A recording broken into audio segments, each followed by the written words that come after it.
Yo soy Rosa Maestra y les voy a hablar de la historia de la neurociencia. ¿Por qué se dice que la teoría de Hipócrates deja de un lado a los pensadores de la época cuando sus ideas y sensaciones provenían del cerebro y no del corazón como creían sus contemporáneos? Bueno, porque su enfoque en la medicina estaba basado en la evidencia. Él decía que la medicina debía basarse en la observación y en el análisis de los datos empíricos. Esto es fundamental en la práctica actual. Además de establecer una gran importancia, él decía que era muy importante la relación médico-paciente, basada en el respeto mutuo y la confianza, para lograr llegar a ese pensamiento de la persona y saber qué era realmente lo que le sucedía.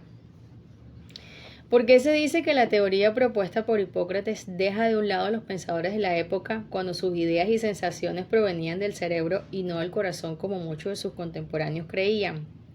Cuando él pensaba que cada paciente había que evaluarlo en un contexto individual. Él decía que una mente enferma enfermaba el cuerpo y podía llevarlo a un estado de locura, y que además debía haber un equilibrio entre el cuerpo, la mente, el entorno y el espíritu.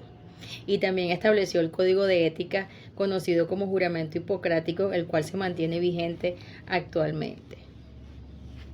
¿Por qué se dice que la neurociencia permite la comprensión de los procesos cognitivos?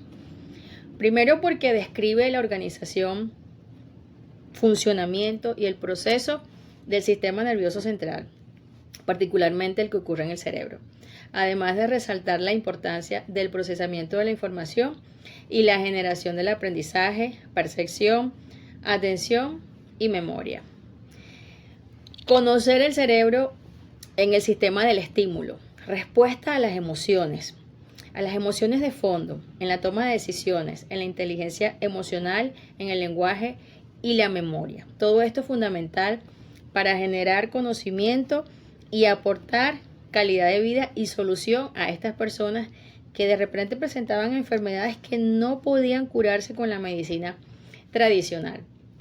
Además revisó, investigó el desarrollo y envejecimiento y muerte neuronal.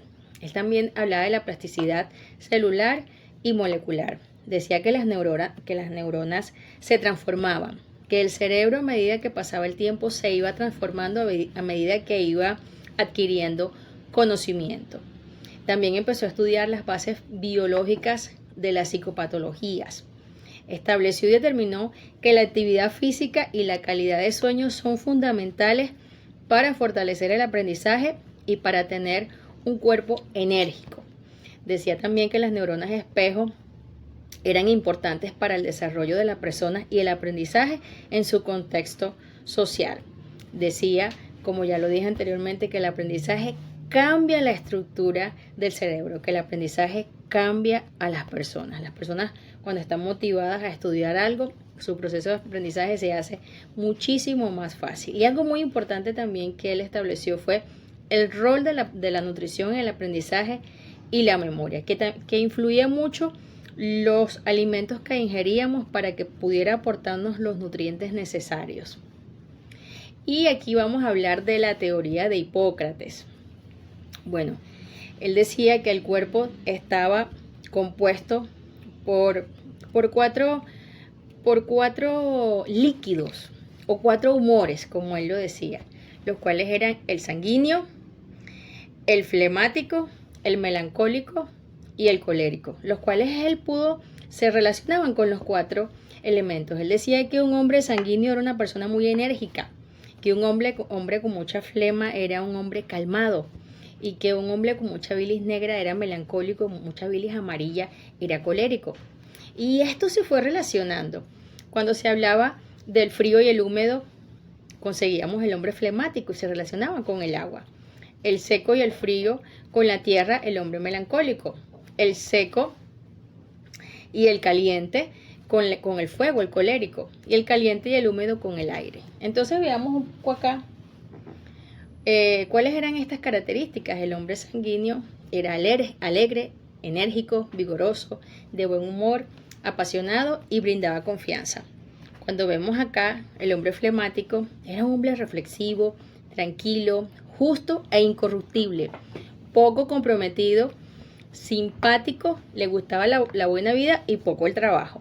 El hombre melancólico era inquieto, muy reflexivo, inestable, ansioso, adoraba el silencio y la soledad y se podía olvidar de su entorno y distraerse con mucha facilidad.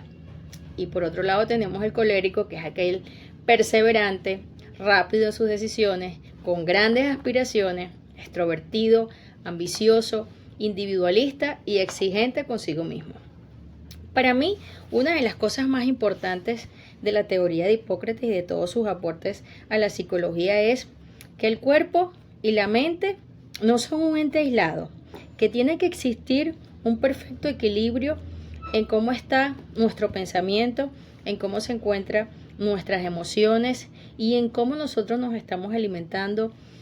Es todo, tiene que haber un equilibrio total entre mi ser y el entorno, tanto por dentro como por fuera. Debe haber un equilibrio entre el alma, el cuerpo y la mente para que podamos desarrollarnos de manera tranquila y podamos tener una vida tranquila. Y además evitemos enfermarnos de mente, de cuerpo y espíritu. Muchas gracias.